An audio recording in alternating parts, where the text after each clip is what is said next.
Well, I always say, particularly to young people, the book of Proverbs says that build your flock before you build your house, meaning that, if you're a shepherd, your income is going to come from your flock of sheep, not from your house. So your house was secondary. It was a luxury, if you will. So I've always said to younger people, the first thing you need to do if you want to be in public office is to get a skill, get a job.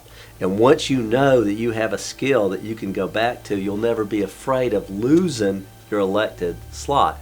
I've seen over and over again how important that is, because I saw a lot of members, particularly when I was younger. I was 29 when I was elected to the state legislature, and I saw a lot of younger guys who were caught up in the atmosphere and the fun and the excitement of the legislative process, and they forgot about their business. And you cannot do that. You've got to make sure that your business is solid, because what happens if it's not, then being in politics is the only thing you have, and you become afraid of losing your job and thus afraid to make tough decisions.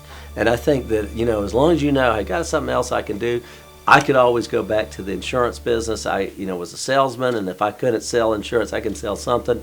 And so when people come to you pounding on your desk to vote a certain way, you're not threatened by them, because hey, I have that level of independence, and there's no way in the world you can buy me. So I always tell young people, make sure you got a job and that you're accomplished in another direction before you enter public life. And then, when you have that box checked and that it's good for your spouse, good for your family, good for your employer, that's another box you got to check. Then I'd say you need to get involved in other people's politics, help somebody else run for office, see how it's done without being a candidate yourself, work in other campaigns, fundraising, putting up yard signs, going door to door, whatever they need. That's very important. And then I also was a member of Toastmasters. It was very helpful in terms of helping me speak better and organizing my thoughts, giving speeches and so forth, because, if you can't speak, well, you can still get elected, but it's a lot harder.